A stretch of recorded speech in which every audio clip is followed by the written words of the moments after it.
વિકાસના મોટા મોટા દાવા વચ્ચે વાવથરા જિલ્લામાંથી એક એવો કિસ્સો સામે આવ્યો છે જે સરકારી તંત્રની બેદરકારી અને સંકલનના અભાવની પોલ ખોલી રહ્યો છે. કરોડો નહીં પરંતુ લાખો રૂપિયાના ખર્ચે બનાવવામાં આવેલું એક પશુ દવાખાનું છેલ્લા 7 વર્ષથી ઉદ્ઘાટનની રાહ જોઈ રહ્યું છે. અને ચોંકાવનારી વાત એ છે કે જ્યારે જવાબદાર અધિકારીઓને આ અંગે પૂછવામાં આવ્યું ત્યારે કેટલાક અધિકારીઓએ કહ્યું કે આ દવાખાનું બન્યું છે તેની જ અમને જાણ નથી.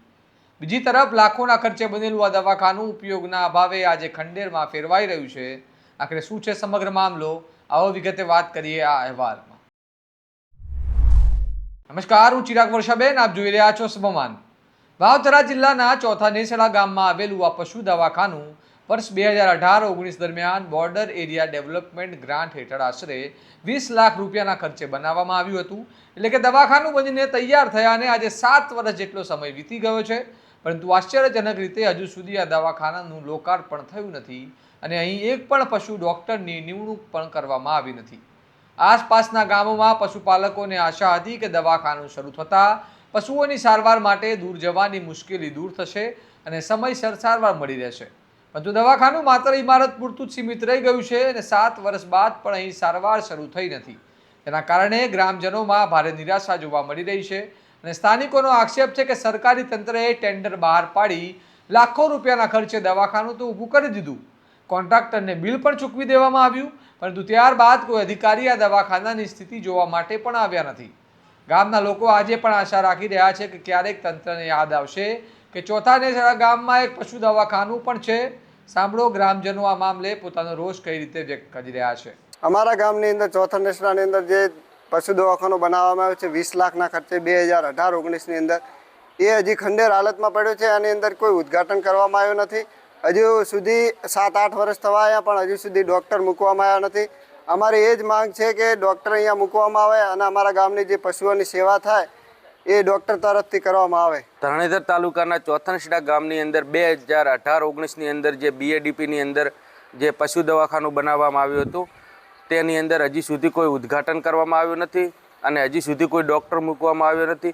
અને જે 2018-19ની અંદર દવાખાનું બન્યું ત્યાર પછી એનો કોઈ યુઝ કરવામાં આવ્યો નથી, તો અત્યારે ખંડેર હાલતની અંદર છે. અને તાત્કાલિક ધોરણે જો પશુ ડૉક્ટરને મૂકવામાં આવે અને પાછું ધમધમતું દવાખાનું ચાલુ થાય તેવી મીડિયાના માધ્યમથી અમારી સરકારને રજૂઆત છે. ડૉક્ટર અમારે આવતા નથી હોય. સરકારી દવાખાનું બન્યું છે પશુઓ માટે અને દવાખાનામાં ડૉક્ટર હાજર નથી.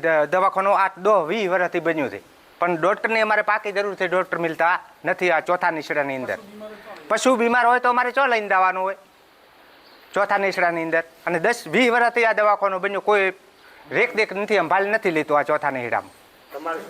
અમારે ડૉક્ટર જુએ છે હાલ હાજર. ડૉક્ટર હોય તો અમારે માલ લઈને આવે ને અમે ઢુકડા. હા, અમારી મગી છે ચોથા નેસડામાં ડૉક્ટર જુએ. 7 વર્ષથી ઉદ્ઘાટનની રાહ જોતું આ દવાખાનું હવે ધીમે ધીમે ખંડેરમાં ફેરવાઈ રહ્યું છે. જ્યાં રોજ ડોક્ટર હાજર રહેવાના હતા, ત્યાં પશુઓની સારવાર થવાની હતી, ત્યાં આજે વર્ષોથી તાળા લટકી રહ્યા છે. દવાખાનાની જાળવણી કરનાર કે તેની સ્થિતિનું નિરીક્ષણ કરનાર કોઈ જ નથી. આ નિરાધાર અને અનાથ દવાખાનું છે. સવાલ એ પણ ઊભો થાય છે કે જો અધિકારીઓએ દર મહિને આ સરકારી તિજોરીમાંથી મોટો પગાર મેળવે છે, શું તેમની જવાબદારી માત્ર ફાઇલોમાં સહી કરવા પૂરતી સીમિત છે?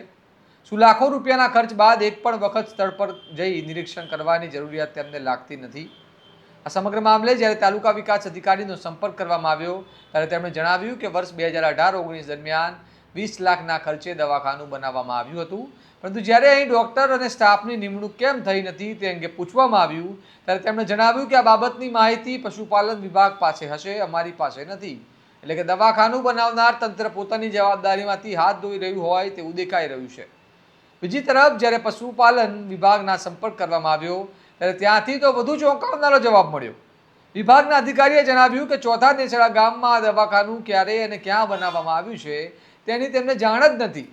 વિચાર તો કરો, તે વિભાગના તાબા હેઠળ અહીં ડૉક્ટર અને સ્ટાફની નિમણૂક થવાની હતી, તે વિભાગને જ 7 વર્ષની તૈયાર પડેલા દવાખાનાની જાણ નથી. આ સમગ્ર ઘટનાએ તાલુકા પંચાયત, પશુપાલન વિભાગ અને જિલ્લા તંત્ર વચ્ચેના સંકલનના અભાવ, બેદરકારી અને આળસને ઉજાગર કરી દીધા છે. પરિણામે લાખો રૂપિયાના ખર્ચે બનેલું પશુ દવાખાનું આજે ધૂળ ખાઈ રહ્યું છે. અને હવે સૌથી મોટો સવાલ એ છે કે શું જવાબદાર અધિકારીઓ સામે કાર્યવાહી થશે? શું ચોથા નેસડા ગામમાં પશુપાલકોને હવે ખરેખર આ દવાખાનાનો લાભ મળશે કે કે પછી આ ઇમારત આવનારા વર્ષોમાં સંપૂર્ણપણે ખંડેરમાં ફેરવાઈ જશે? આ મામલે તમારું શું કહેવું છે? શું આવી બેદરકારી માટે જવાબદાર અધિકારીઓ સામે કાર્યવાહી થવી જોઈએ અને થશે? અમને કમેન્ટમાં જરૂર જણાવો અને આવા જ વિશ્લેષણાત્મક અહેવાલ માટે તમારા સ્વમાનને લાઇક, શેર અને સબસ્ક્રાઇબ કરવાનું ભૂલતા નહીં. નમસ્કાર.